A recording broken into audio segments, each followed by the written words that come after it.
Chapitre 31. Le lendemain, je me réveillai complètement guéri. Je pensais qu'un bain me serait très salutaire, et j'allais me plonger pendant quelques minutes dans les eaux de cette Méditerranée. Ce nom, à coup sûr, elle le méritait entre tous. Je revins déjeuner avec un bel appétit.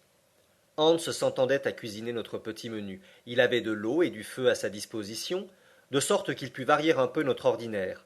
Au dessert, il nous servit quelques tasses de café, et jamais ce délicieux breuvage ne me parut plus agréable à déguster.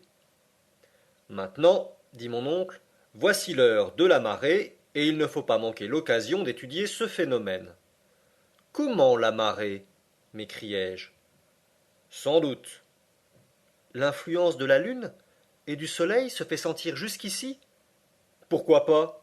Les corps ne sont-ils pas soumis dans leur ensemble à l'attraction universelle? Cette masse d'eau ne peut donc échapper à cette loi générale. Aussi, malgré la pression atmosphérique qui s'exerce à sa surface, tu vas la voir se soulever comme l'Atlantique lui-même.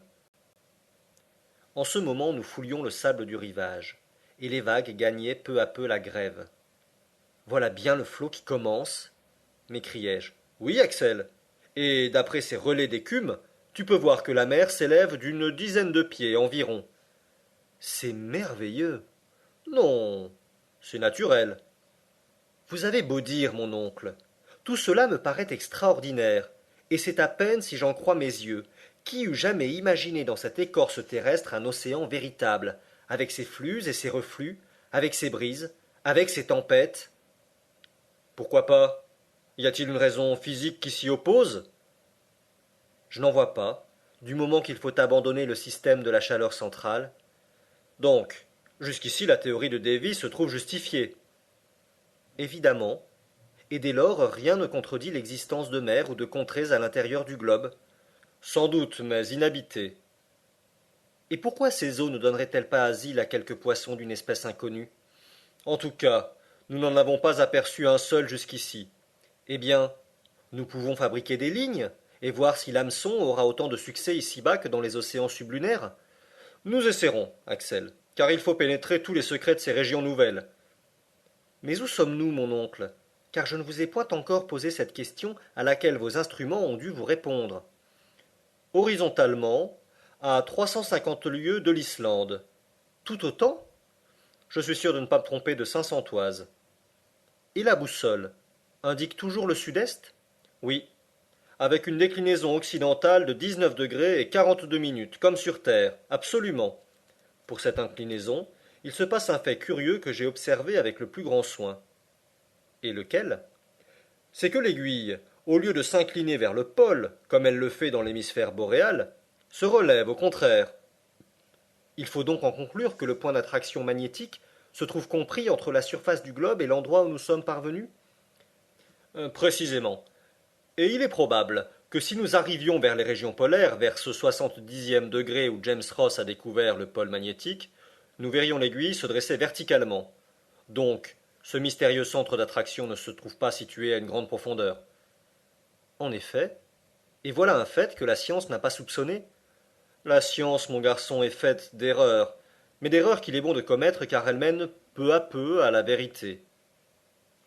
Et à quelle profondeur sommes-nous? À une profondeur de 35 lieues.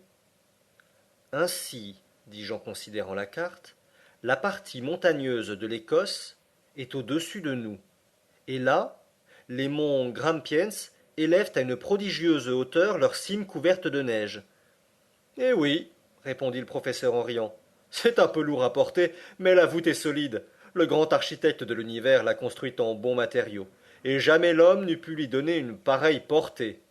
Que sont les arches des ponts et les arceaux des cathédrales auprès de cette nef d'un rayon de 3 lieues, sous laquelle un océan et ses tempêtes peuvent se développer à leur aise.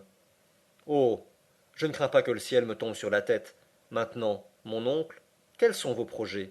Ne comptez-vous pas retourner à la surface du globe? Retourner? Par exemple, continuer notre voyage, au contraire, puisque tout a si bien marché jusqu'ici.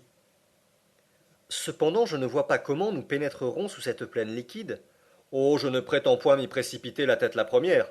Mais si les océans ne sont, à proprement parler, que des lacs, puisqu'ils sont entourés de terre, À plus forte raison, cette mer intérieure se trouve-t-elle circonscrite par le massif granitique? Ah, cela n'est pas douteux. Eh bien, sur les rivages opposés, je suis certain de trouver de nouvelles issues. Quelle longueur supposez-vous donc à cet océan?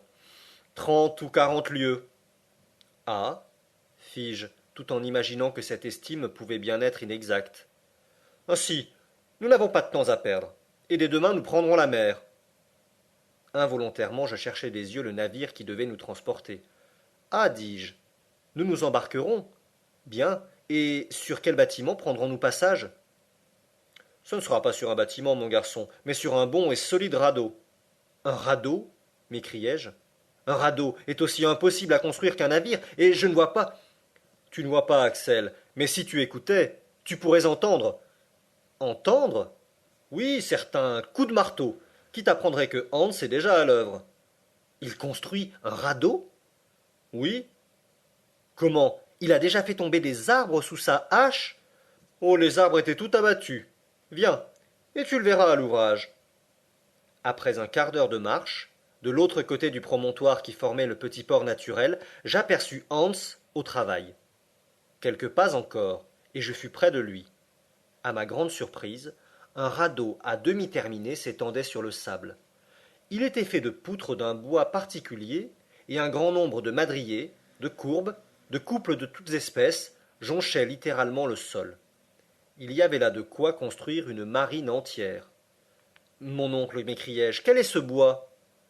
C'est du pin, du sapin, du bouleau, toutes les espèces des conifères du Nord, minéralisés sous l'action des eaux de la mer. Est-il possible? C'est ce qu'on appelle du surtabrandour ou bois fossile. Mais alors, comme les lignites, il doit avoir la dureté de la pierre, et il ne pourra flotter.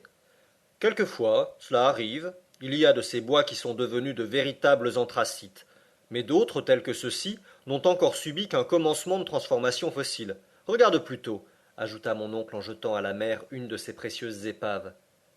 Le morceau de bois, après avoir disparu, revint à la surface des flots et oscilla au gré de leurs ondulations. Es-tu convaincu? Dit mon oncle. Convaincu surtout que cela n'est pas croyable. Le lendemain soir, grâce à l'habileté du guide, le radeau était terminé. Il avait 10 pieds de long sur 5 de large. Les poutres de Surtabrandour, reliées entre elles par de fortes cordes, offraient une surface solide, et une fois lancée, cette embarcation improvisée flotta tranquillement sur les eaux de la mer Lindenbrock.